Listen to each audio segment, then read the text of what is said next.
Južnoafriška vladajoča politična stranka Afriški nacionalni kongres ANC je na včerajšnjih volitvah dobila novega predsednika stranke. Cyril Ramaphosa je z minimalno prednostjo premagal svojega tekmeca. Nkosazana Dlamini Zuma received 2261 votes and Comrade Cyril Ramaphosa received 2440 votes. Ramaphosa je nasledil sedanjega predsednika Južne Afrike Jacoba Zumo, ki bo ostal še vedno na položaju predsednika, če ga ne bo poklicala njegova stranka vse do volitev leta 2019.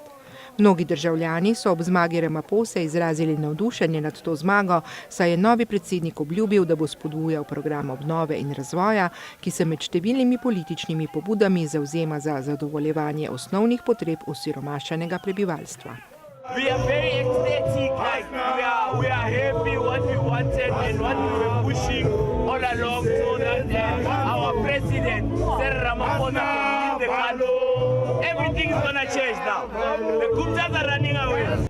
Podporniki stranke so slavili zmago podpredsednika Južnoafriške republike, saj so prepričani, da bo postavil nove smeri tako za državo kot za stranko, ki jo je sicer pred časom zaznamoval škandal. Slavje je trajalo dolgo v noč, tako na ulicah kot tudi v lokalih. We like to congratulate the leadership that is elected by the branches of the ANC in the 9 provinces. We are saying that Comrade Cyril Ramaphosa must bring back and unite the ANC in the top 6. Make sure that in 2019 we won elections of the ANC, we go back to the National Assembly and make sure that we bring unity.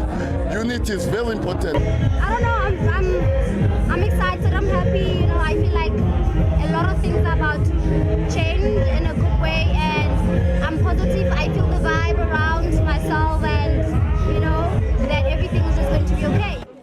Vodja stranke je torej Ramaphosa, 65-letni sindikalni voditelj, ki je postal poslovnež in je zdaj eden najbogatejših ljudi Južne Afrike in po napovedih najverjetneje tudi naslednji državni predsednik po volitvah leta 2019.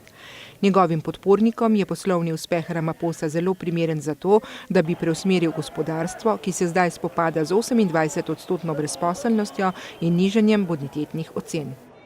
If you look at Cyril Ramaphosa's New Deal plan that he put forward in his campaign, it's very much based on the national development plan of the country, economic policies that we already have in place, but unfortunately that the economy and politicians and ministers have not been able to implement adequately. So I think what we can, I suppose, hope under a Cyril Ramaphosa presidency is more implementation, getting things done. And I think that's the hope that Cyril Ramaphosa's campaign brings. Tudi politični analitiki izražajo svoje mnenje ob zmagi Ramaphose, a med njimi so tudi takšni, ki opozarjajo, da je nov program premalo, če bo vlada ostala ista.